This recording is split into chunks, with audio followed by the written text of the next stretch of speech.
believe in yourself and have pride in yourself, I would say, and don't fall into just being one of the blokes. Welcome to the Beers with a Miner podcast, episode number 18.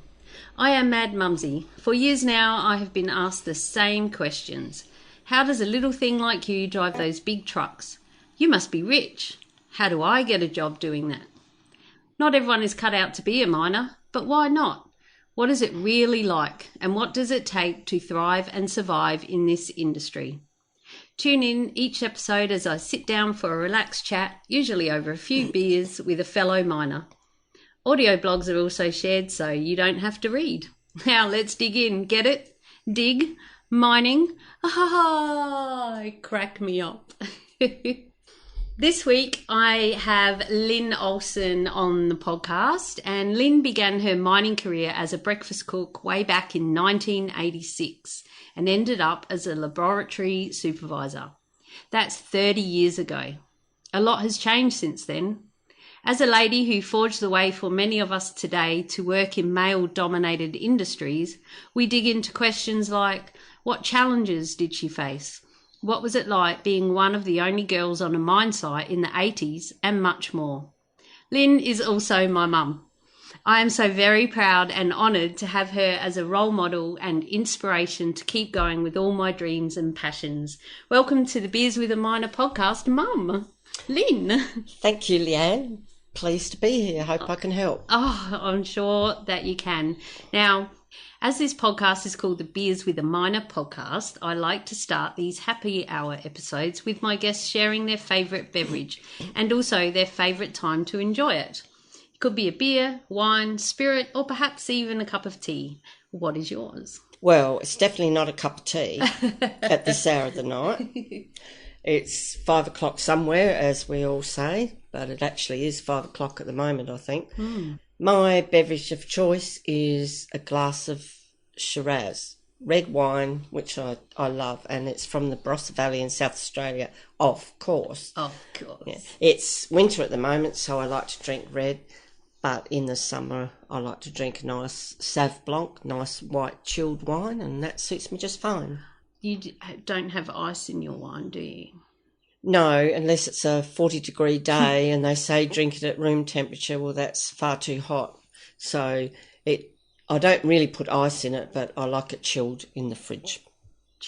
That's right. Whereas I have mine, we've had many a discussion over this, and I've even brought it up on past podcast episodes. But I have mine off the shelf. What's that? Room temperature. But I chuck a couple of ice blocks in it. But I'm a beer drinker, not a wine connoisseur. Yeah, that's sacrilege. Yeah. I remember when I first started drinking wine and I went down to Adelaide and I was staying at a motel, quite a flash place, and I went down to the restaurant and I ordered what I thought was going to be a red wine. Do you remember this story? And no. I sent you a picture. I was having a steak, and the wine that I ordered was actually a white wine. And I was trying to be yes, I'll have what's the white wine that you drink when we go out? Sauv Blanc. The Sauv Blanc, yeah. So I must have said that. I'll have a Sauv Blanc, thinking I was saying a Cab Sav. And it came out and it was white. And I felt like, well, they didn't know I got the wrong one, but they probably thought, why is she having a white wine with her steak? Yeah, it's far more acceptable now, I think, to drink whichever white or red with whatever you want. Oh, okay, that's good. Because I remember I sent you a picture and said, I got it wrong. What did I do? Times have changed. Times have changed. Okay, well, let's dig into the interview. You ready? I'm ready. You're ready? Bring it on. Let's dig in. Let's start with your story. How did you get into mining? And what was the first thing you did? I believe it was back in 1986. And why did you get into mining? Yes, it was in 1986. I'd worked all my married life in the corporate world at a very high level and loved it. And then when I became single again, I moved to a country town in South Australia, and I had to work 2 jobs to get somewhere near the salary that I was getting in the corporate world, even though that fell a lot short.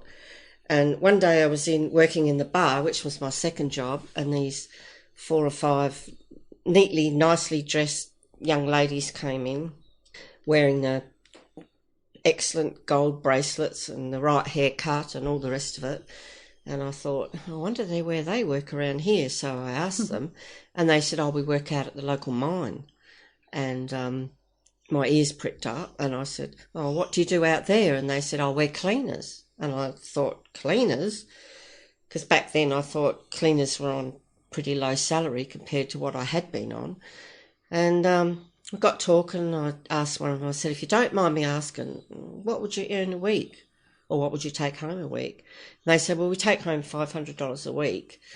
And the dollar signs went up, and I thought, I'm struggling. I don't even get that on 2 jobs. I'll just interrupt. Remember that's 30 years ago. I know. So $500 30 years ago was a shitload of money. In 1986, it was very good money. And for a cleaner as well. Especially. That's yes. Right. And I thought, I don't know. Maybe I'll try and get a job out there as a cleaner. Anyway, I didn't think anything more about it, and they kept coming in regularly. And then one day the camp manager from the local mine come in, and he asked me if I knew anyone who was a breakfast cook, because they needed one out in the mines. And I thought, here's my opportunity. And I said, what about me? And he said, can you cook breakfast? And I said, what do you have to cook? He said, bacon and eggs. And I said, I could cook bacon and eggs. Not knowing at the time that it would be for 120 hungry guys. So he said, okay, come on out and I'll give you a go. So it was a real culture shock, and I loved it. And I got a reputation for my scrambled eggs being the best over the years. And I had to also clean crib rooms, which were their smoko huts, I suppose, and lunch huts back then. And I really liked it, and I did that for 12 months, but it was hard work and hot work. And what time did you have to get up? Like breakfast cook, you'd have to be organised pretty early. Yes, about 4 in the morning. Yeah. Start at 6, but you had a lot of prep work to do beforehand. And it was long days, and it was hot and dry out in the outback of South Australia. So I did that for about 12 months and thought, no, I'm over this. I think I want to do something else. And I was walking my dog one day, which happened to be an Old English sheepdog, which was a bit of a joke in the mine and within the family because it was all red dirt out there. And I had this big young Old English sheepdog. Oh, Mishka. Yeah. And I'd put in my resignation, and I was walking her after work, and this mine vehicle pulled up, and it was the mine manager. And he pulled over and he said, I hear you're leaving, Lyn. And I said, yes. And he said, why don't you come and work for us? And I said, what doing? He said, in the laboratory. I said, no, I couldn't work in the laboratory. I didn't do chemistry at school. No scientist. No, I was a secretary. And his words to me was, we can train you. We can train monkeys to do anything nowadays. So you'll start at the bottom and we'll give you a job. And I really liked the place, so I thought, okay, I'll give that a go. So I stayed where I was in my own room, started work with them, and it was in their sample preparation area, which to the uninitiated, and to me, was just weighing up piles of dirt. Because you were the uninitiated. Putting it through various machines to get different crushing fines and all that. And I did that for about 6 months. And then they put me in the laboratory, and all I did was weigh up samples. It was a copper mine at the time, and that all went well. It was very basic what I did, but after that I'd made quite a bit of money, and I decided I wanted to go and live in Queensland and open my own shop. Sounds familiar. Where did I get on going to open a hippie shop from? I never thought about that. Yeah, so I moved holus bolus to Sunshine Coast, to Mooloolaba, and opened a little craft shop. And what a mad mistake that was. No way did I make $500 a week. It was good fun, but the funds got really, really low. So I did that for about a year, and then I moved to Townsville thinking that might be the answer. And that wasn't the answer. And then I thought, the only thing I can do is to get back into the mines. I'm going to have to get back into catering to start off, because catering is a good starting place to get into the mines. So like preparing the meals in the kitchen and stuff, that's catering, isn't it? Yeah. Kitchen hand and breakfast cook and all that. So I applied for a job and they took me on straight away, but it was in West Australia. So Western Australia. So I got on a bus, and 5 days later from Townsville to Perth, there I arrived in Western Australia as a breakfast cook once again.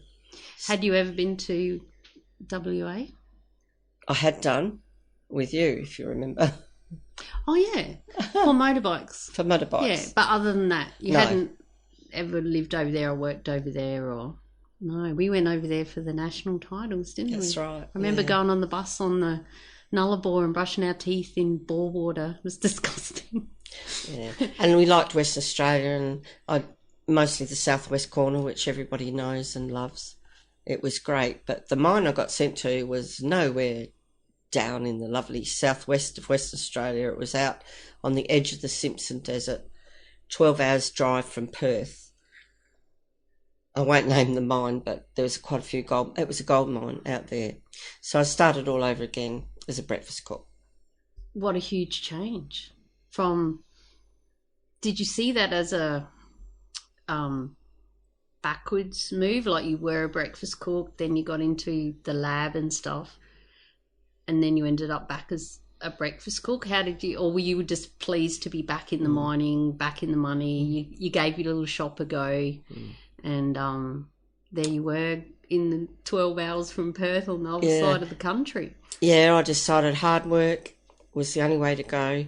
And I was still single and I was there to make money. And this time I was going to stay until I'd reached my goals, which I didn't know at that stage what they were, but I just knew that this was the answer for me. So I started that all over again with the view that I wouldn't work for the catering company for too long. I would change over to the mine and get into the laboratory, which is what I did. Yep. I only worked 3 months or something and then applied for a job with the company and got put into the laboratory.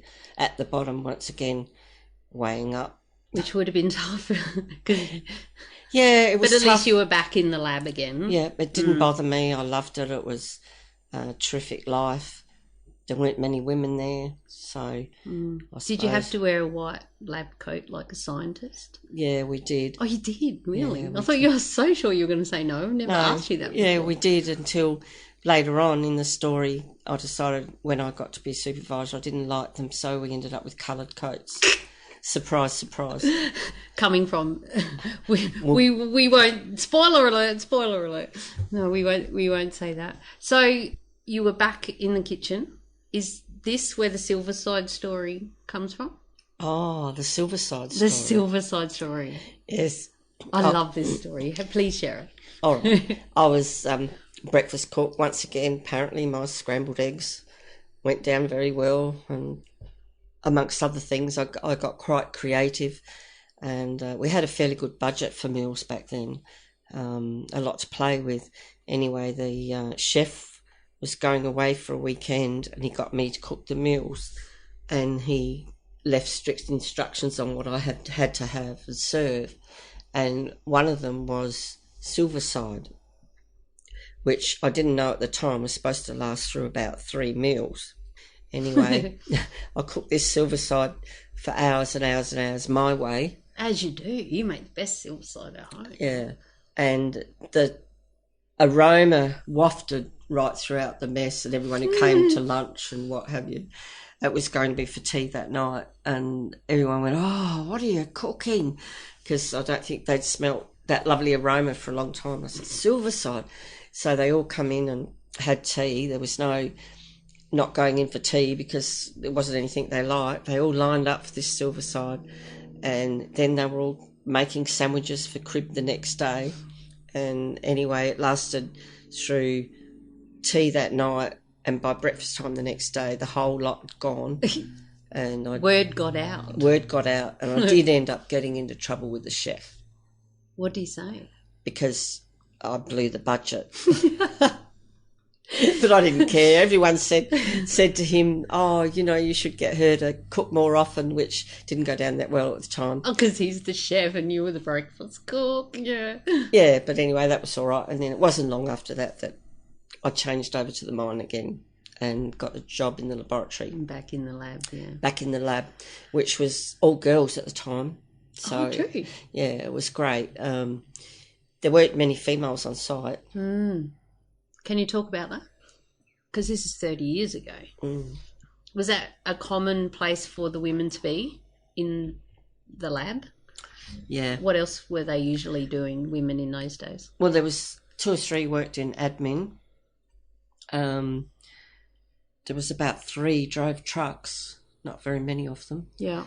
And then there were the laboratory girls who were partners or girlfriends of guys who already worked there. Ah, right. They got there because they asked. They didn't advertise. They asked and said, if you've got a lady somewhere, we'll give her a job.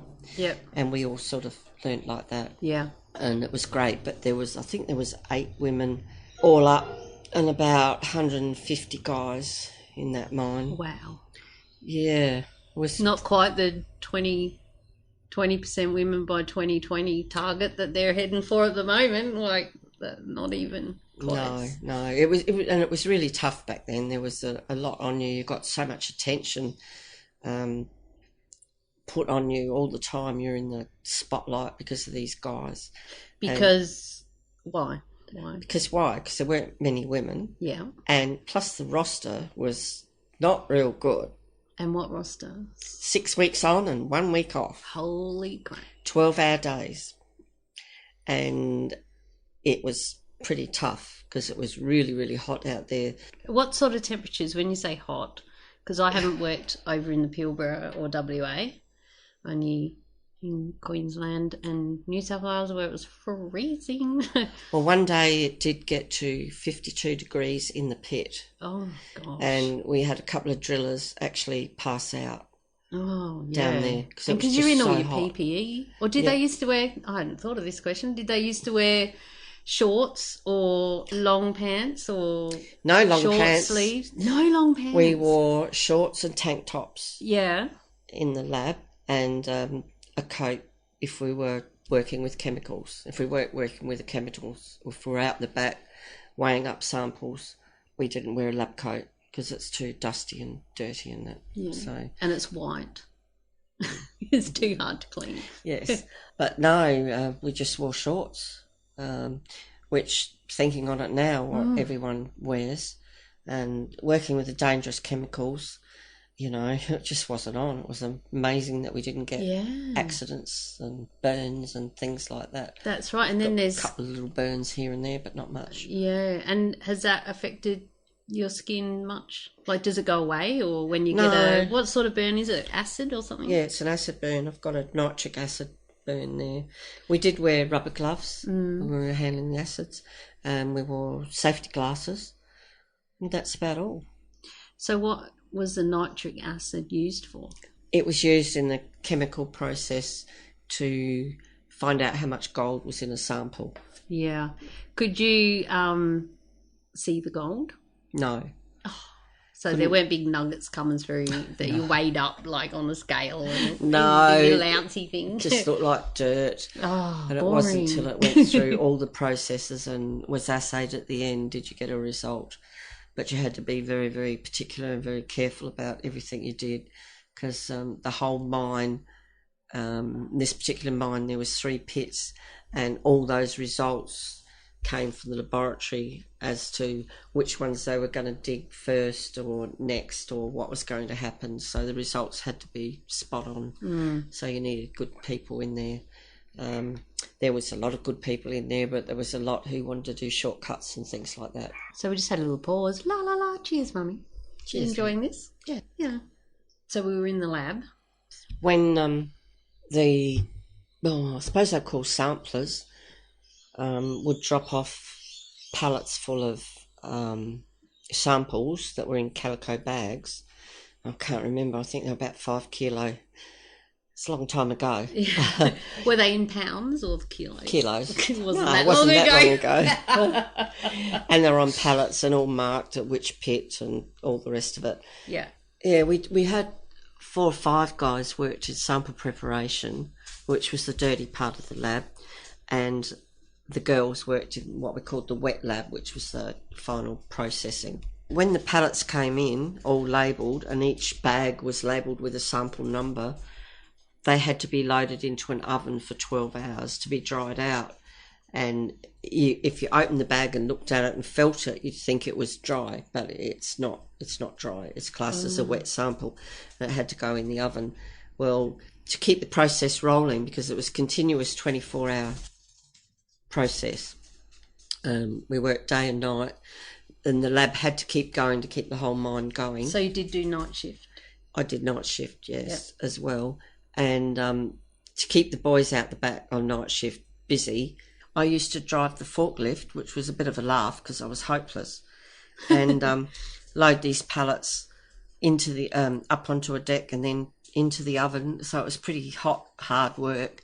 And I got a lot of the guys' respect, because when I first took over, that was when I was laboratory supervisor. I've jumped a bit because I started off, I wasn't a laboratory supervisor. And by law of attrition, with people leaving, I ended up going up. Because you're the only one left. As a leading hand. I was the only one left who knew more than the new ones coming in. So I was it. Yes. And back then, there was this real male-female thing. We got paid the same money as they did. Yep, that's one good which thing. is what you do now. Yep. But we had to do the same work, if not work harder. And we've heard that right throughout the industry, through every industry. You've got to prove yourself. So we worked twice as hard as the guys. Sorry, guys, but we did. Yeah. So I used to keep it going by packing all the ovens for them. They didn't have excuse to sit around outside making out they were doing something when they were actually smoking. And back in the days, talk about that. Well, yeah. Even the girls, everybody smoked, and it was quite annoying because Did you smoke? No, not then. I'd given up by then. People smoked, and every half hour or hour, they'd down tools and disappear, and they'd be outside smoking, and one would go out and the other one would go out with them. So naturally they'd have a little chat, and it'd be about half an hour before they come back. And I started to weigh all this up one day, and because we weren't meeting the production quotas, and just had to clamp down on it. So I wasn't very popular, but they could go out for a smoke, but it had to be no more than 10 minutes and back into it. Actually just go and have a smoke. Don't go out there and bludge. But if you've got 15 people working in the lab and they all smoke and they all take breaks every hour, it soon adds up to loss of production, which mining is all about. And in the laboratory, more so than anywhere, you have to keep that going, because in the morning, the results would have to be all entered on the computer and then hard copies taken over to the supervisor of the whole show. The pit or... No, there's pit supervisors, process supervisor, we'll call him. I can't remember it so long ago. Oh, this is bad. Have another drink. Yeah, Have another drink. Cheers. Let's do Cheers. that. The head metallurgist. I just remembered. See, red wine is good for many things. Yes. The head metallurgist, so had to have the results, and if a machine had broken down or something had happened, I'd have to explain why. And my head was on the chopping block the whole time. I was very unpopular at times with certain people in the lab. If they were doing their job right and were keeping up, it was fine. But if lazy and not doing their job, I used to have to jump on them a bit, because the hierarchies used to jump on me. Yeah. So, as they say, shit rolls downhill. Yeah.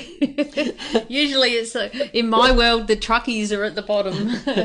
Yeah, well, Who was at the bottom in the laboratory? The boys out in the sample prep area were at the bottom. Yeah.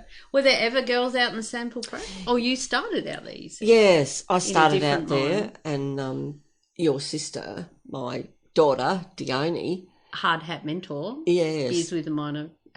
People know her as, and you can hear her episode, madmumzie.com/beers8, I believe. I'll leave a link to it in the show notes to listen to Hard Hat Mentor, which is my sister, Blister, your other daughter, who started when she was 18. Yes, in that first mine, though, not this mine, in the first mine back in South Australia, she started on her 18th birthday as a cleaner. And as luck would have it, on her 21st birthday, she started with me in the laboratory in Western Australia. Really? In the lab. Yeah, on her 21st birthday. And happy birthday. Yeah. But anyway, she was a terrific worker, and her and I, we got a real rhythm in, and we held a real record. We wanted to break a record of putting the most samples through. And competitive much? Very much. Where do I get it from? Yeah. But she worked in the lab for a few months, and then she ended up going over to be a mill operator, process operator. That's probably enough labby stuff, do you think? Yeah. Yeah. So women, let's talk about in camp in general, perhaps. What do you want to say about women? Well, as we touched on before, there weren't a lot of women there. There was more in this mine, probably about a dozen, I'd say. Probably about a dozen, and they were all younger than I was. Mm-hmm. So how old would you have been at this stage? I was in my early 40s. Fit, played a lot of sport, and loved the lifestyle. But excuse me for interrupting, how old were you when you started in mining? Was it 40? About 38. 38. So you were a bit earlier than me, because I was 40. 39, yeah. Yeah, about the same. You tend to follow in my footsteps a lot. I do, don't I? Yeah, but it was good, and even from the first mine, you're dirty and you're tired and you're scruffy, and you go back to your room, and you didn't shower in your room in those days. You had a block of showers that you went to. Oh, so no ensuite rooms? No ensuite rooms, just little dongers. And did you have to share them with the blokes? No. The girls had their own... Yeah, we didn't have as many showers as they did, because there's a lot more of them, of course. That's fair enough, yeah. I suppose. But, it was funny days, particularly if you'd been out on the Saturday night, and maybe you had a nice set of underwear, and, when it got washed and hung on the line, 9 times out of 10 it disappeared. Oh, no shit. The mind boggles. Where it ended up and what happened to it. And what were they doing? And who knew that they had Lyn's undies? And not just mine. Oh, not just yours. No, not just mine. So, and then, you got a lot of attention, and we found early on that it was great to get a male friend reasonably early. As in a boyfriend? Yes, yeah. And then they left you alone a bit. Otherwise, everyone was sort of trying to get on with you, and that was too much pressure, Yeah, because you were single. I was single. Single when starting again. Exactly, but I wasn't looking. Yeah. I wasn't looking, Over men. No, I wasn't over them, but I was there to do a job and make money. Yeah. And the rest would have been a bonus. And people think, 12 women and 150 blokes. But, they're just guys, and not everyone appeals to you, a lot of them don't, for whatever reason. A lot of them have issues, as we all do, particularly that sort of age group. Baggage. Yeah, baggage. But I hardly ever bought a drink for myself in any wet mess, in any mine that I ever worked in. Really? Because I'd buy one, and then when I'd go to buy another one, there'd be 3 or 4 guys wanting to buy me a drink.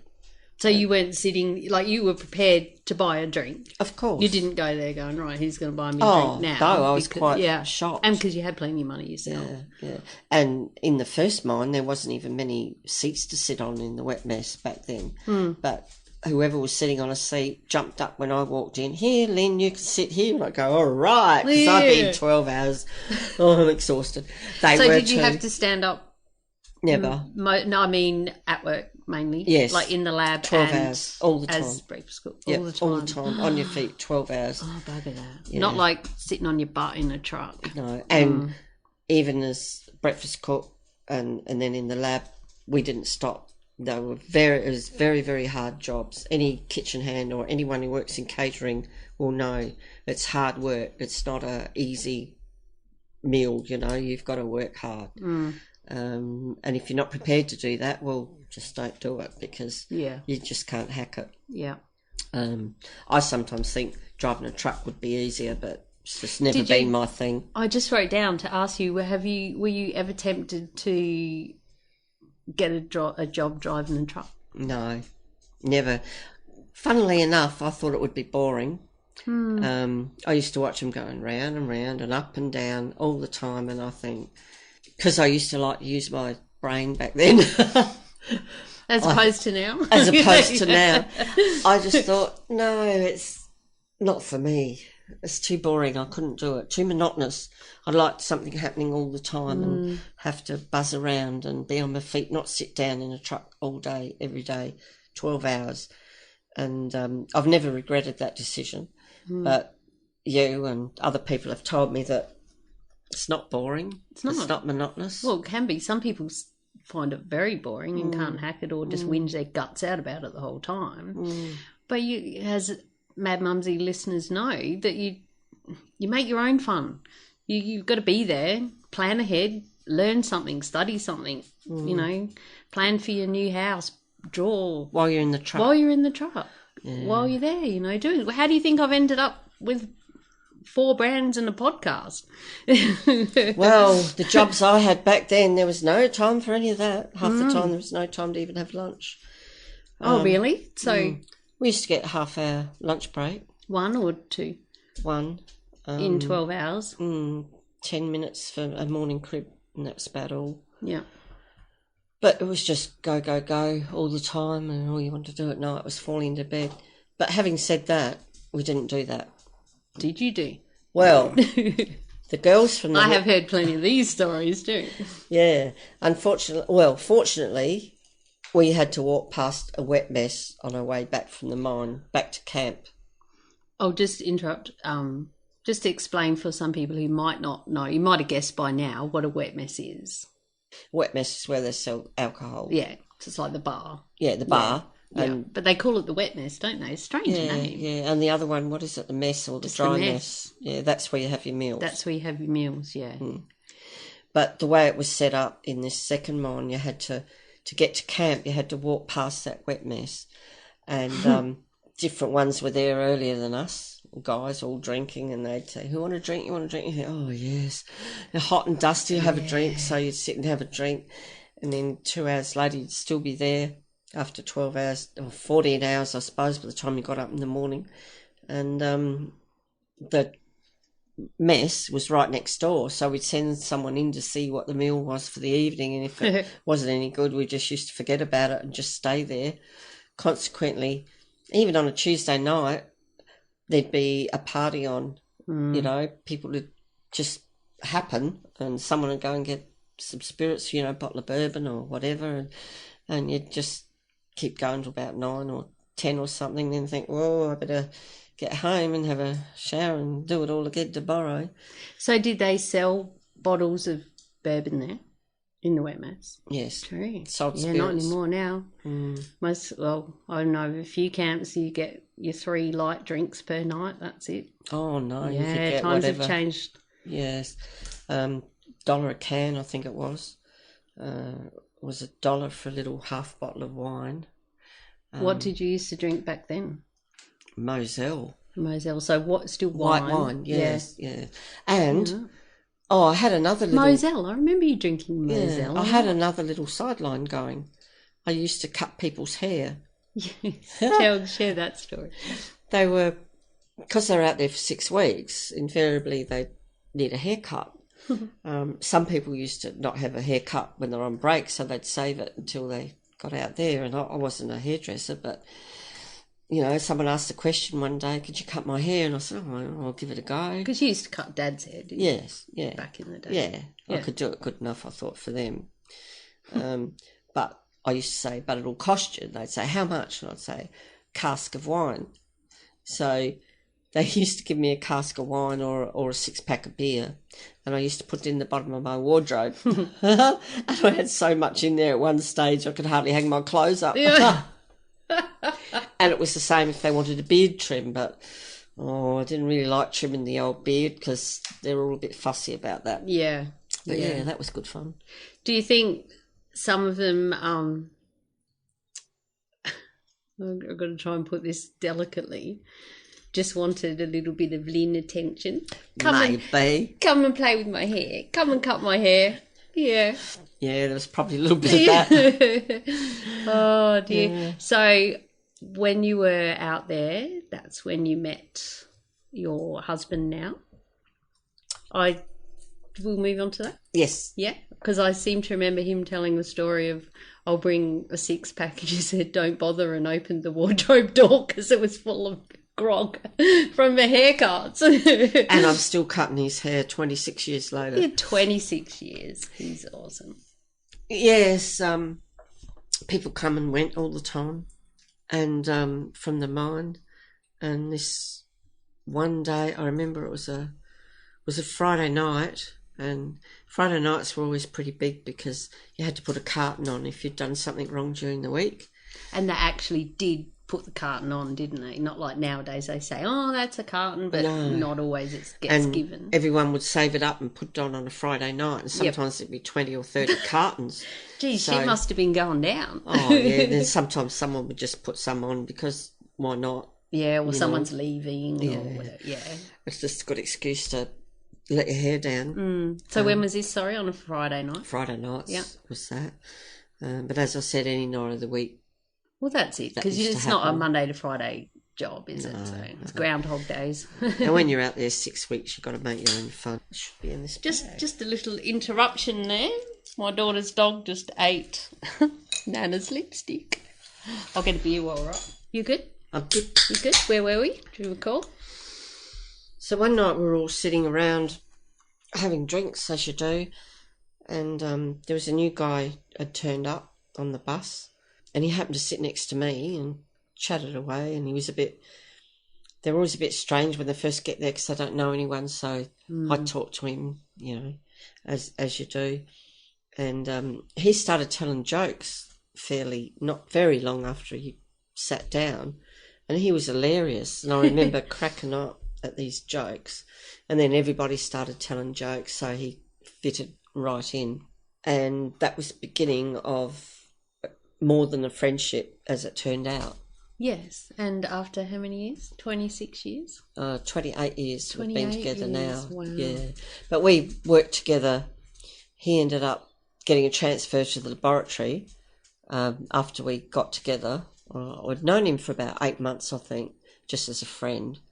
And then there was... then we got together. Ooh, some flashback times going on. Yeah. It is R-rated, but hey, you're my mum. Yeah. Yeah. So was he Dione's shift partner? Yeah. Or shift boss? Leading hand? Yeah. They worked together, didn't they? They worked together, and he taught her. Which is hard hat mentor, my sister. Yeah. Yeah.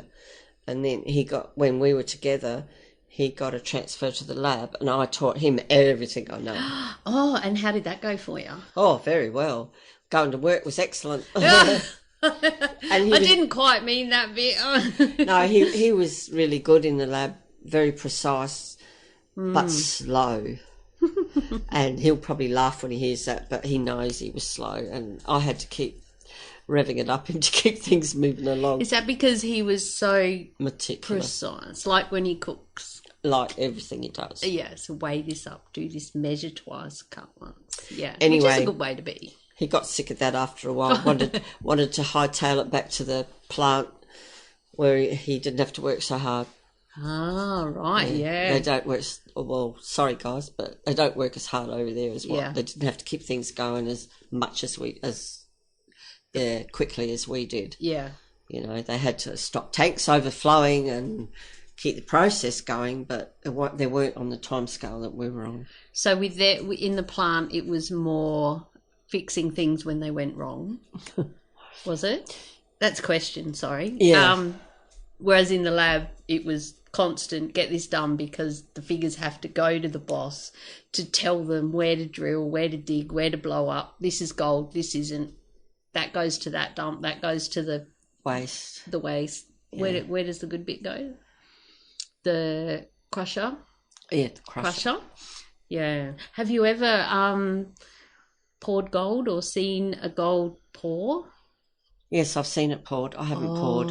Whereas the metallurgist used to do that. Oh. Yeah, and I held a Is gold that like bar. the top of the laboratory? Yeah. Oh, yeah. Crescendo. Oh, yes. Lab people don't do that. Oh. But the metallurgist brought this gold bar in, and I'm sure it was about 50 kilos, rings a bell, but that's pretty heavy. That's really heavy. 50 ounces? It was, it was more than, I know, it might have been, I don't know. 50 Sorry, something. guys. And they brought it in, it was the size of a house brick, and I couldn't lift it. It was so heavy. Oh, wow. And they weighed it on our scales that we had. And we all had pictures taken, kissing it and holding it up. Oh, wow. And it was Have magic. you still got those pictures? Oh, probably in the archive somewhere. Oh, wow. Yeah, that'd be good. That was good. Yeah. But best thing about that, I loved working there. Worked there for 3.5 years, and it was the fun and the friendship that we made. And I know you talk about your mining family.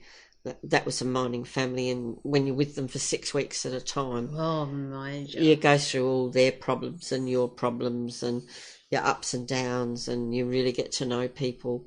And you make your own fun, you know. We had fancy dress parties and cocktail parties and everything. Out in the middle of nowhere, we just made our own fun, and it was great. And you still had to go to work the next day. Oh, that was the thing. Yes. We had to go to work, even if we were hungover. You had to go to work. That was the thing. So you were allowed to do what you want at night, so long as you showed up for work. You had to be there 6 o'clock in the morning. And walking into the laboratory, us girls used to, because the chemicals in there had this sickly sweet smell, and the number of times that, you know, it was pretty hard working in there, and you had 12 hours of hard slog after a night out. But we did it regularly. You got used to it. You know, sometimes you'd do it on 3 hours sleep, but there was no breathalyzers or anything. Yeah. And they didn't drug test you back then either. Was there much drugs around? Yes. Yeah.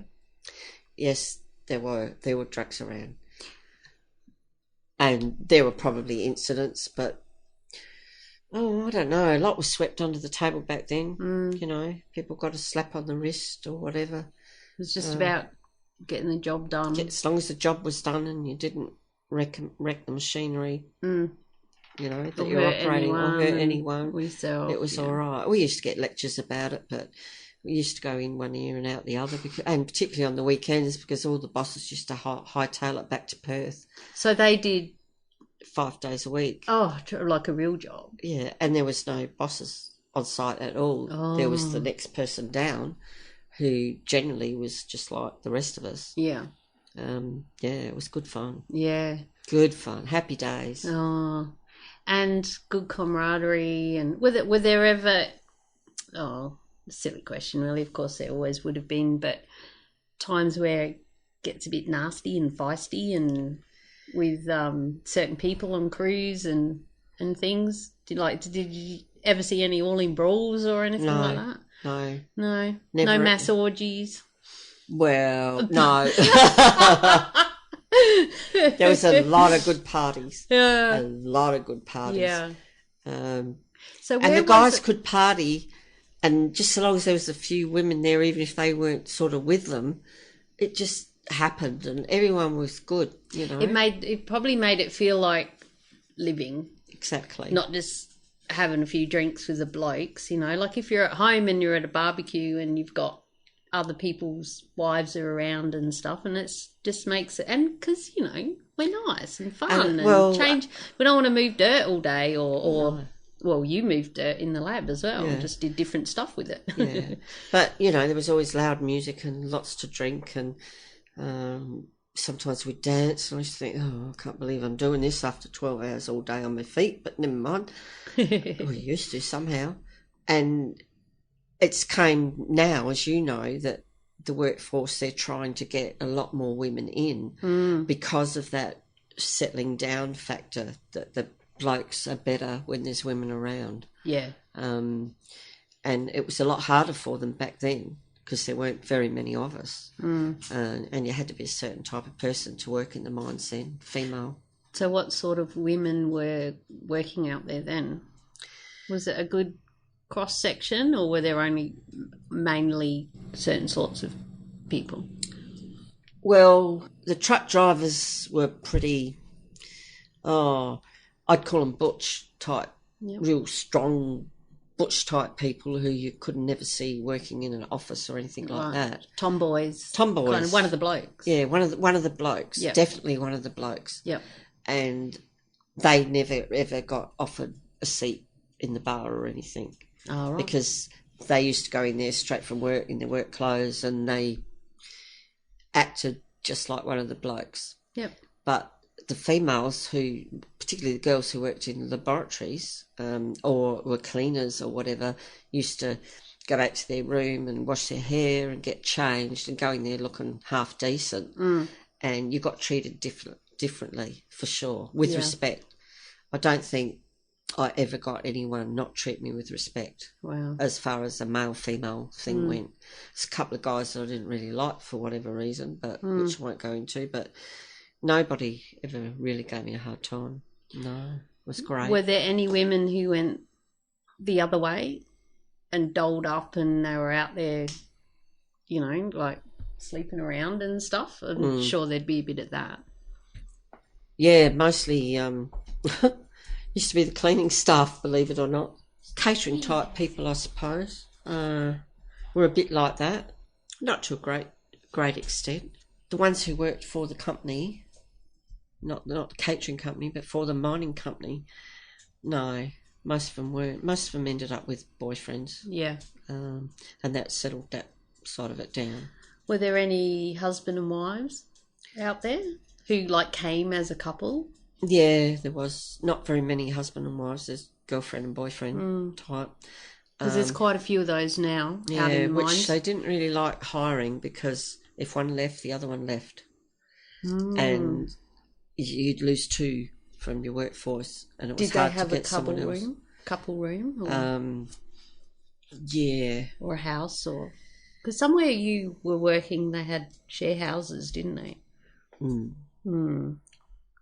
Yeah, no, you don't want to talk about that. Yeah, share houses where we had an all-girls house, which was great. Yeah. I think we had one guy in there, which all the guys wanted to be that guy, but they weren't. You'd want the gay guy in there.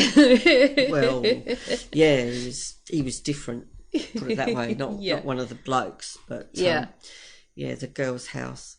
But that was sort of different setup. But in another mine we had, they did have a couple's rooms where they had two dongers and they had a doorway between the two, so you could have one set up as a bathroom and the other one with a little lounge in it, a little sofa or something. Not much. Yeah.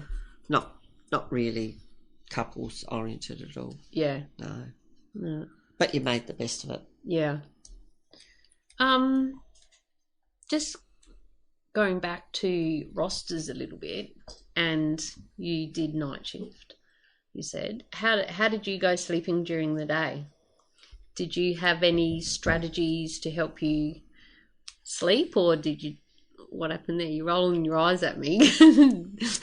Get ready, this could be anything. I can't sleep during the day. Not even back then?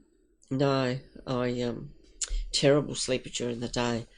In cab situation, you get cleaners, and you probably found it too. Yeah. They only got to slam a door in the room next door, and that's it, I'm awake. And if I'm awake, my eyes are just wide awake. And I used to count sheep and do everything. I could not sleep. And when I was with who's my husband now, we were on the same shift, and he'd be snoring alongside of me, but I could not sleep. Oh. I didn't like night shift at all. So how did you struggled when you were at work? Or did you manage to get any sleep at work? Yes. Well, there's a good strategy, people. Learn when you can shut your eyes. It helps take the edge off. Not like some people do nowadays. Yeah. They've actually have fatigue rooms at the crib huts in the pit. Really? At some mines. And they're like a single bed with a light that goes off when you shut the door, and I believe after 20 minutes it comes on. I've never used one myself, but I think I need a lot more than a light coming on to wake me up. And you're not allowed to have your phone in a lot of places as an alarm. I'd still be there in the morning. My truck would be running. Oh dear. So yeah, times have changed. They actually have fatigue. Oh no, there's a name for them. Fatigue room, yeah. Yeah, and fatigue breaks. You're allowed to have a break. We're allowed to have a break, yeah. Rather than run a truck up a bund and stuff, yeah. Because the laboratory, had to keep going, you'd get to a stage where you knew you could go to the crib hut and have a break, but you always had your eye on your watch, and I set an alarm and all that because I had to keep my eye on things. But they had wooden benches, and I could lay out on a wooden bench with my head in the crook of my elbow, which, boy, I wish I could do that now. I could no more do that now than fly to the moon. Oh, wow. Yeah. Or put your head down and just get 10 minutes. But my worst time was about 4 in the morning. We knocked off at 6, but 4:30, just that light was starting to come. I'd get so tired that I'd even laid down on the floor of the laboratory and got some rags out the rag bag and used that as a pillow. Yeah. But just 10 minutes, just snatch something to keep you going. Yeah. Till you're knocked off. Fine. But that was only on night shift. Day shift, I was fine. But night shift. Yeah. And so a lot of that is because you didn't manage to sleep in the day. Yes. Yeah. So that's something for people who are listening who want to get into mining. Think, I'll get a job in the mines, that'll fix everything. Can you sleep in the day? Are you a light sleeper? Are you able to? Yeah, because it can have a big thing, and trucks are hitting buns because someone's had a little micro sleep regularly. And the crows in the outback. Oh, crows. Oh yes, crows. On the roof, crows.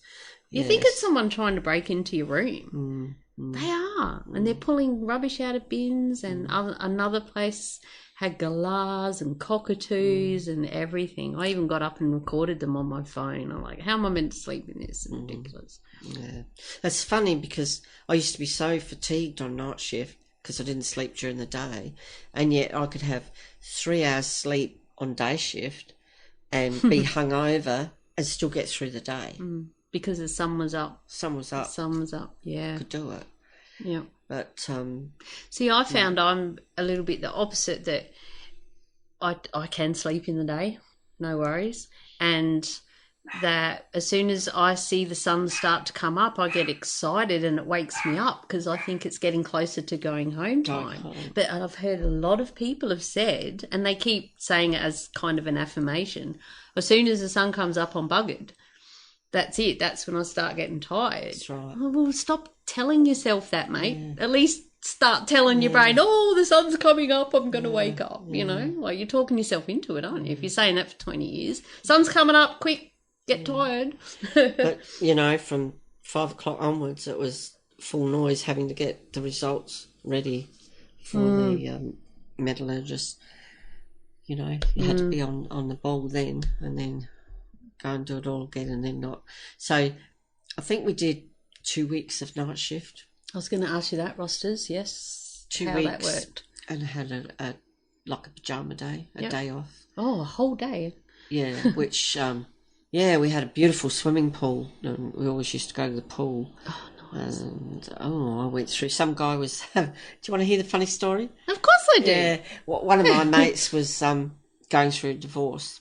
Yeah. So on the day off, was really hot, and he said, let's get some drinks and go down the pool. So we went down the pool, and I was drinking wine out of a cask thing, and it ended up, we took the bladder out of the cask and I put it in the pool to keep it cool. Yeah. And I was swimming around and keeping it cool and drinking it with chlorine and all the rest of it. Straight out the cask? Straight out the cask. No wine glass? No. Not even a plastic one? No. Such a commoner, Mum. I know. It was in the swimming pool. Yeah.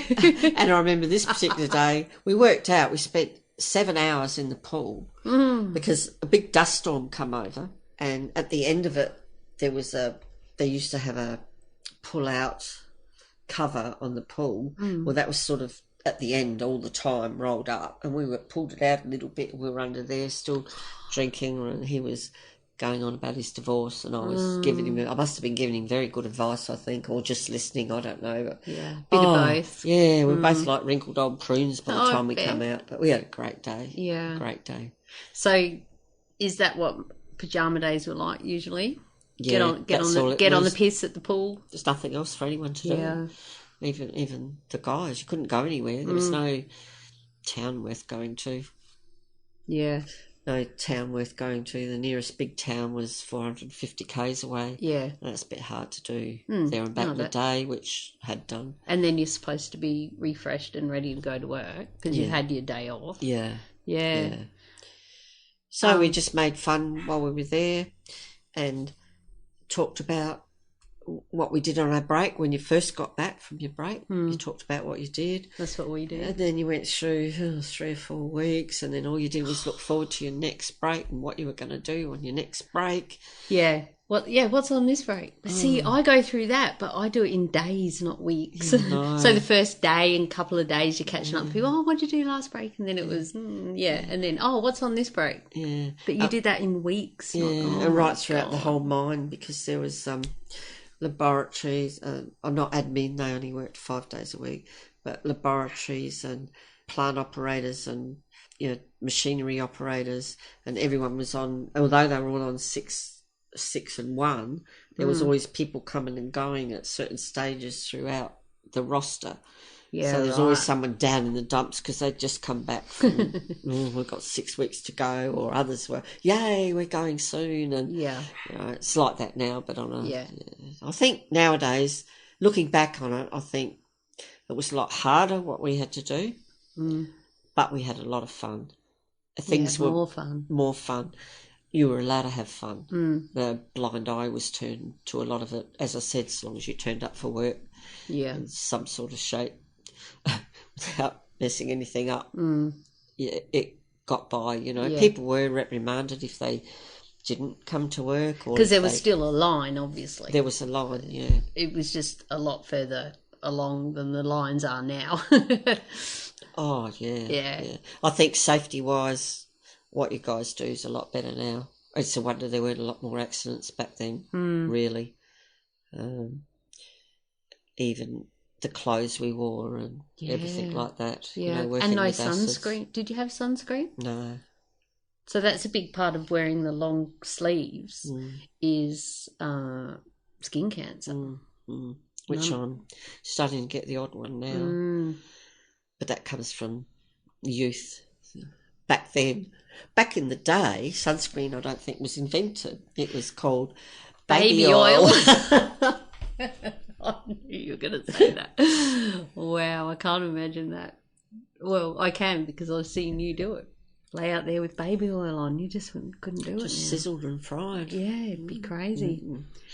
Oh, so I suppose kind of moving on, is there anything else that you want to say before we do about, we could talk forever on all this, but is there anything, one story I would like you to share is when the big truck turned up on site. There was the latest big truck turned up and you all went running out to go and see it. And it was a 777, which is now a tiny truck. Right. What were the trucks we had? Were they 555s? No, they would have been, I don't know, 763 or something. I don't think they were 7 anything. I can't remember. I don't know what. But they were they're like Tinker Toys now when we see them. Yeah. Because Well, perhaps it was your hubby, Baz, who was there. He remembers it because we laugh because we both drive trucks. We're like, oh my God, it's 777. And they're so little. They're the smallest trucks that we ever see. Yeah, that was the biggest. And everyone was going, and you were going, wow, it's so big. Times change, don't they? They just certainly do. So you have had this career, started as a breakfast cook, went to the lab, left after a while, opened a shop, decided to go back to mining, back as a cook, then back into the labs, then a lab supervisor. What happened after that? Did you leave again and then end up going back? Or because I know that you've worked in most states of Australia. Yes, I went back to West Australia 3 times to the same mine, as it turned out, and each time it changed hands. Ah, right. Got sold and went back there, so that was quite a few years. But then when my husband Barry and I, we were going to get married, we both said, oh, we've had enough, we're over it, and we didn't think it would be a good married life for us, so I talked him into coming back to Queensland. And he said, yes, let's do it. So we came back to Queensland and went back, that's right. And then we were going to get married, and we got married in Adelaide and moved to Queensland again, moved around a lot and spent a few years in Queensland, and I didn't work much and he couldn't get much work, and it was pretty tough times. So it was, let's go back to WA. And he got a job back in West Australia in Kalgoorlie in the big super pit. And wow. Yeah, that's one of the biggest in the world. Yeah. And I didn't want to live in Kalgoorlie. I don't know why, but I didn't want to then. So I lived closer to Perth. And he was away for 2 weeks at a time. And that was the first time since we'd been together that we were apart. And I didn't handle it very well. So how much time did he have off? 2 weeks on? Was it 1 week? 1 week off. One off? Yeah, which was a far better roster, but I was by myself in a strange town and I didn't really like it. And I got you weren't working? No, I weren't working. And I was very ill while I was there. So we left there, and I left there and moved to Kalgoorlie with him. But I was recuperating. So he was home every night? Every night. He was home every night. Townie. Yeah. And he loved working in the super pit, and I went there and did a big tour of it and all the rest of it and loved it. Yeah. But I was too ill to go back to work. So I'd pretty much retired from all that then. And that was when he got me into painting. So Barry bought me a canvas and some paints and said, how about try and paint? And I said, oh, all right, I'll give it a go. So I tried painting and it wasn't very good, but it was all right. I dabbled. What did you paint? What was the first thing you painted? Oh, the first thing I painted was a swan that looked like a fat little duck or something. It was pretty gross. Yeah. And a flour mill that I think I've still got that painting, and you look back now and go, oh my God. Oh my God, oh my God. Yeah. So he worked there for a year or two, and then we decided we'd leave again, and we went to Queensland, this time to Brisbane, and he was working there, and then he got a job in New South Wales in a mine. By this time he was a loader operator, truck operator, trainer assessor. No, he wasn't trainer assessor then. Loader operator and truck operator. And we moved to New South Wales and stayed there for 2 years. And I painted quite a bit while I was there. So did you enjoy that? Did you enjoy the painting? Loved it. I wasn't very good though, but I loved it. Sold a few to friends. Yeah. You know, guys knew in the mines and that. Yeah. Yeah, you should sell on eBay. Yeah. Sold quite a few on eBay. Because I remember helping you do that. We had a list, wrote out what to do. Yes. You've come so far. Yes, that was good. My techno mum. Not really. Yes, you are. Still not very techno. You're the techno person in the family. So that's when you ended up having a medical to go back in the mines when you were 60. Was that down there? Yes, well, Because that's another story we need to share. By this time, you'd arrived in New South Wales and lived with us. And that's when I started my mining career. Your mining career. Seeing the rest of us had all done it, so it was your turn to come in. And I think Barry taught you a few things. Oh, plenty. I've just got to say this. And we used to come home and Barry would be teaching me, because I was hopeless, and how to back in under the shovel properly in a truck, and we'd have the remote controls out on the coffee table and say the shovel's here and you go around the back of it and you do the curve and you come back, and you'd always tell us off and we had to shut up because Home and Away was on. Well, you two shut up talking bloody mining. Oh my God, it was funny. Yeah, well, while we were there, I decided I was bored and needed to meet some people, so I got a job. There was a laboratory in town. So they wanted a laboratory assistant, and I thought, that'll do. By this time, I'd turned 60, so this is 11 years ago. 11 years ago. Do the math. And went along to the doctor for a medical, and he said, are you sure you want a medical to work in a laboratory? And I said, yes.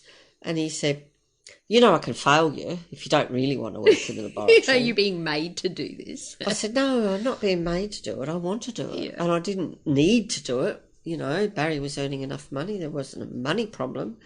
I just needed to do something. And I thought, I know how to do that. Anyway, we got through going through the medical, and I had to do squats. And I thought, this will be good, because the old knees weren't too good back then. It's not much better now, as it turns out. To now. And I said, look, I can't do squats. He said, just try. So I bobbed up and down a bit, and he said, that's not a squat. And I said, well, you hold my hands and I might be able to do one. Got me back up, and he said, are you really sure you want to go and work in this laboratory? And I said, look, I don't have to do squats. Yeah, I don't have to do squat. Squat. Oh, I knew I had to work, but I knew what my limitations were, and I knew I'd be able to do it. Yeah. And because I thought you wouldn't have gone back otherwise, no, would you? I'm not going in as a supervisor. I'm just going in as a little labbie. It'll be fine. And he asked me so many times. He said, "You're 60 years old. You sure?" I said, "Yes." So he passed me. I got the job. And everyone else was heaps younger than me, but I was fairly experienced, so it was a breeze. I knew what I was doing, and they soon knew that I knew what I was doing. Yeah. And I did that for a while, and that was good. Worked out good. Yeah. And then when you left there, that was the last mining job? That was the last mining job. Yeah. I decided, I reckon that's it. Oh, I reckon that's it. Because I had this little thing in the back of my head that I wanted to paint. Keep painting. And be an artist. So before we move into the next stage, which is your art, and we'll touch on that, do you have any tips for women coming through now who are looking to work in a male-dominated industry, not just mining? It can be used in anything, but I mean, you're one of our pioneers. You were out there in the trenches. Oh, it's in the trenches. You were clearing the way for us chicks to come in now. Have you got anything you'd like to say to people thinking about it, or even doing it already? Yeah, I think you need to be a fairly strong personality. Don't let the guys wear you down or walk all over you. Learn your job and do it to the best of your ability. But if you're not handling it, don't just break down and cry. Like me used to. You don't usually get anywhere like that. Ask someone. If you don't know something, ask. I've always been a firm believer in that, and I still do it. Now I Google something if I don't know it, so that works well. Ask Simon. But in mining, you can't really, Google it. But just believe in yourself and have pride in yourself, I would say. And don't fall into just being one of the blokes. I found that the girls, women, females who be female get on and are accepted a lot better than ones who just try and be one of the blokes. Because, okay, yeah, you're one of the blokes and you swear and all that. We all do occasionally. Well, a lot. My mother used to tell me that whenever I come home on break, I had a foul mouth, which I didn't think I did have because I tried to not have it. When you were at home with Nana. Yeah, but at work, that was something I consciously tried not to do because they don't really like it. Deep down, they like you to be not prim and proper by any means. You know, enjoy yourself, but be proud of being a female. And I had to really try and be as good, if not better than them at what I did. But that was just me. Some people don't have that in them. Something I've always done. You know, if I was getting the same money, I was going to at least be as good as them, if not better. And I found I was always successful doing it that way. I found that I remember you saying to me when I started, don't be a thing. I think you called it. You know, don't just try. I'm trying to think how you put it. It was about still be a girl who drives a truck.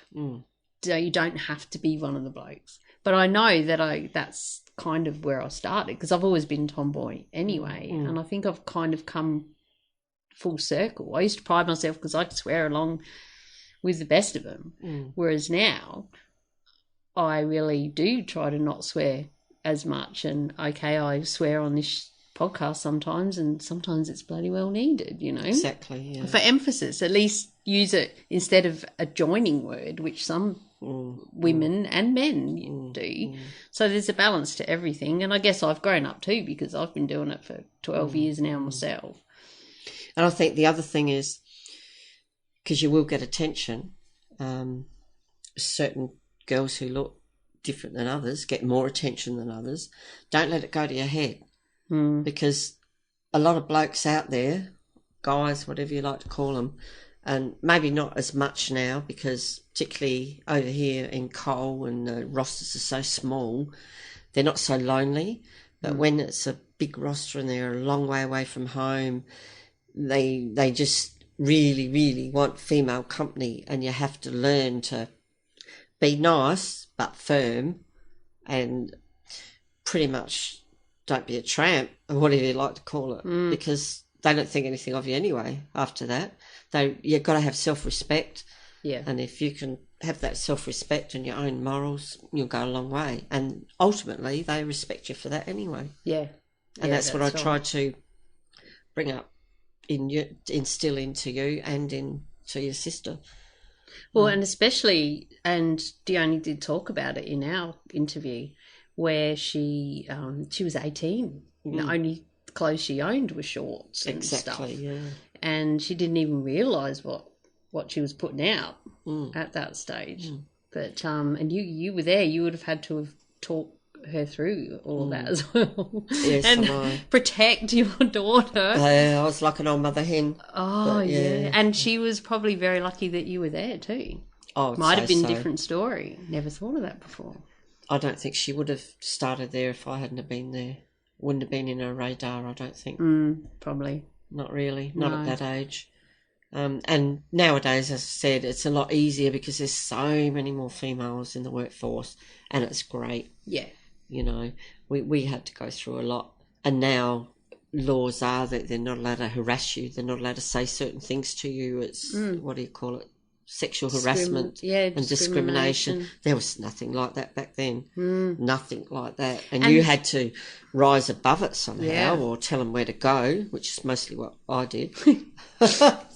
Stand up for yourself. Stand up for yourself, yeah. You had to, you know. So you're right, pioneer, I suppose, paved the way. And over the years, it's all got a lot better. Yeah. Sometimes it's taken a bit too far, I think, but, you know. Yeah, and that can come in because everything's so politically correct now. It's not just women at work. It's race. It's everything. Religion. Religion, sexuality, as well as being. But back then, it was probably being a woman was the first thing that they started looking at. Now, hang on, mate, you can't. And a big thing that I like to try and say is to the blokes, I'd like them to think along the lines of, imagine if it's your daughter out there or your sister or your mum that's working out there, would you talk to them like that? Would you want other people to treat them like that?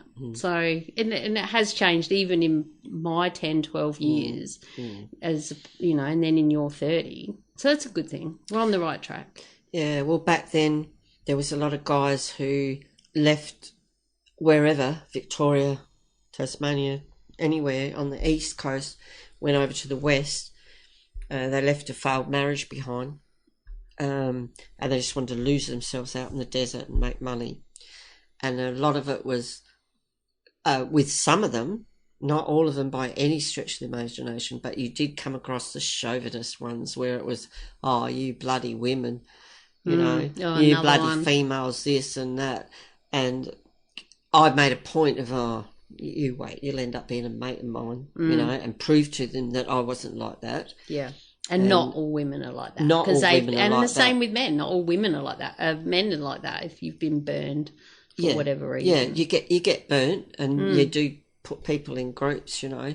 But there was a lot of guys out there like that. And I used to just suss them all out and leave them be. And then some of them I end up being real good buddies with, you know. I know you've told me over the years there were also guys out there, don't take a photo of me. Where's that photo going? Because they're out there working away and not paying child support, just making hiding. A lot of money, making a lot of money, hiding out, not paying child support, or there was warrants out for the arrests or whatever. Because it wasn't so. Because you didn't even have a police check when you started work, so no one knew where you were. Yeah, you could have been anyone. Yeah, really. Yeah. Times have changed now. God, everything you got to try and get together just to apply for a job, front and back of license and birth certificate and this and that. It wasn't all of that back then. Just rock up and do the job. If you can do it, you're hired. That's right. Yeah. Just rocked up. So, in closing, how do you, Lyn Olsen, my mum, when life goes to shit or when things get tough, we all need to have strategies to get us through those times. What do you do in day-to-day life that makes you know when things go bad, you have a way to deal with it? Well, as we touched on before, I took up painting and it became my passion, particularly when I eventually left mining at the age of 62, I think. After doing a half squat for a medical. Totally out of my system and decided, no, I'm going to be an artist. So I put my heart and soul into being an artist and I'm getting there. I'm gradually, with a lot of help from you and my family, my support group, I'm becoming reasonably successful.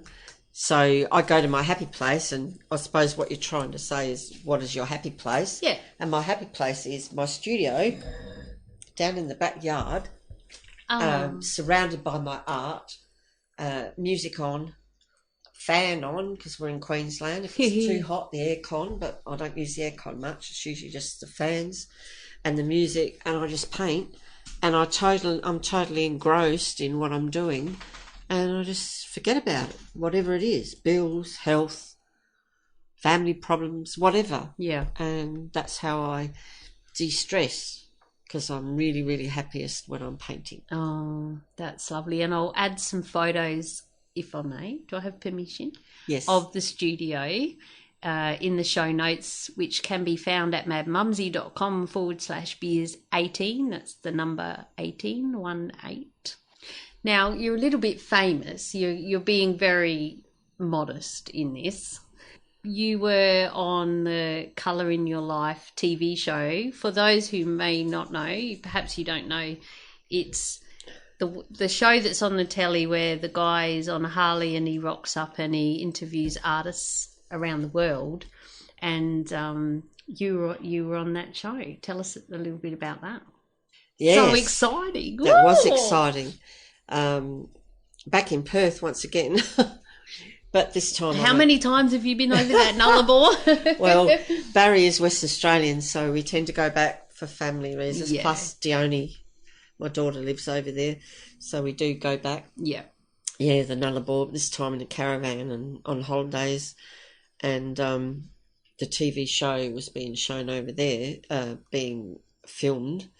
So I was invited through my website to do the show, and I thought, oh yes, all right. So I did the show, which is 24 minutes of uninterrupted being interviewed and painting at the same time. Totally scary, with lights and microphones, and very, very scary. But a lot has come out of it, and I really enjoyed it. And that was at Dione's house? Yes. Yeah. And it's really helped you, because I've been trying to get you to share your art online more, your workshops and things. So that's where we're working now in Mad Mumzie's spare time. And I know that since you did that show, you realised that, yeah, you can share what you do and you can speak on a microphone, and you've been fantastic today as well. And so you've got the website, which is LynOlsen.com. LynOlsen.com. I'll add links in the show notes. And an online school. Do you know what that is? She's pointing at me because I do it for her. It's learn.lynolsen.com. And some of the workshops on there are free. There's a couple of free courses on there, and there's a couple that, you can pay for, and there's going to be more. And I don't paint at all. Not an artist bone in my body, although Mum seems to think it's hiding in there somewhere. No, you're the writer. So I interview, I guess. Well, not interview, commentate whilst Mum is painting and sharing. And I ask the questions that Mum doesn't even realise people don't know. I come from the total, oh my God, I have no idea what you're talking about. Why did you just do that?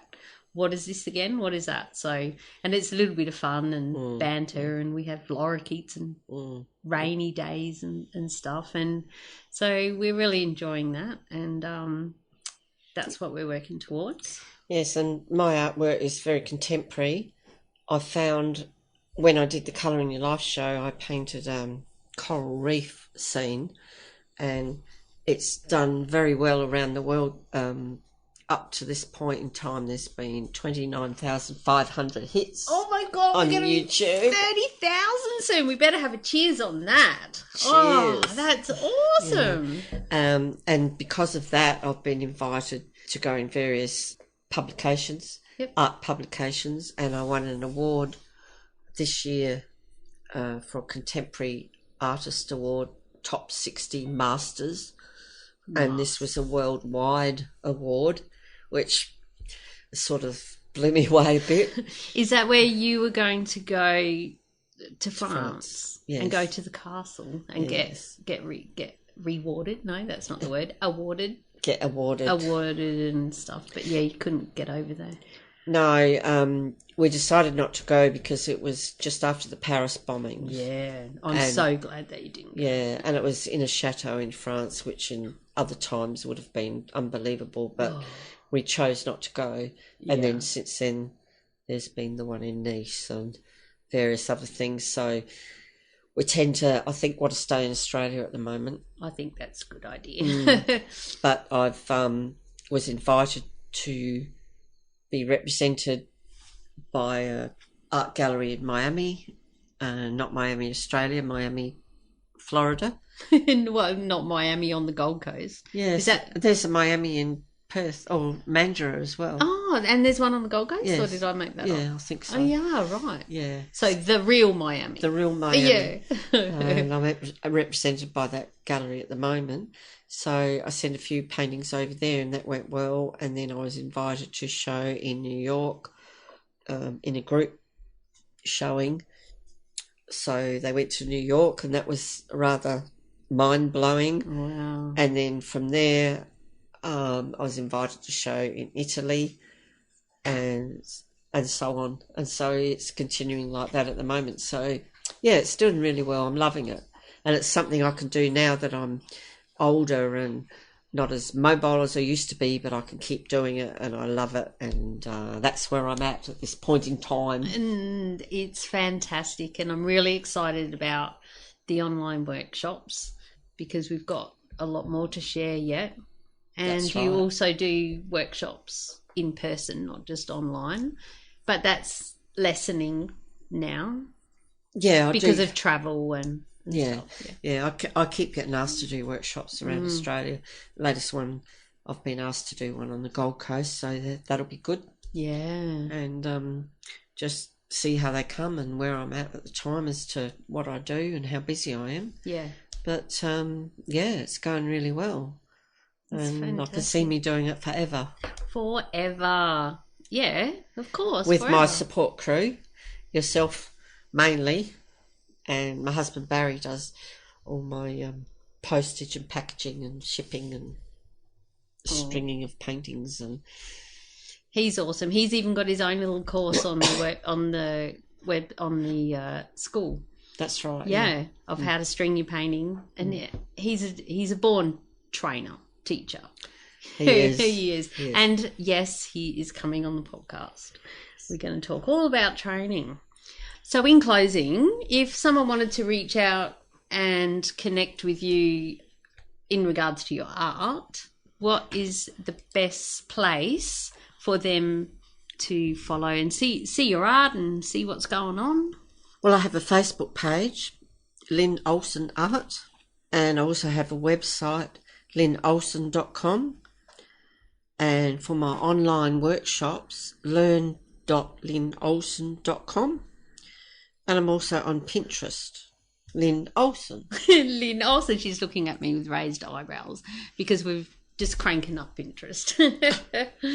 But it's time to say goodbye now. We could chat all day and I have been known to, but I have to go and cook tea. That's right, you're cooking tea tonight. I'm on tea and hopefully the dog in the background hasn't distracted everyone too much. I will edit out as much as I can, but we're babysitting my daughter's dog. All the links we discussed in this episode are at madmumzie.com/beers18. That's Mad Mumzie with a Z or a Z, depending where you're from, and the number 18. I would love you to please leave a rating and review on iTunes so more people can hear about the Beers with a Minor podcast. What's that? You're not an iTunes fan? Or just search for Beers with a Minor in your favourite podcast app. And of course, please share with your mates. Thank you so much for listening. I really appreciate you. Until next week, stay safe. Be real, be special, and have fun, for we only live once. Cheers.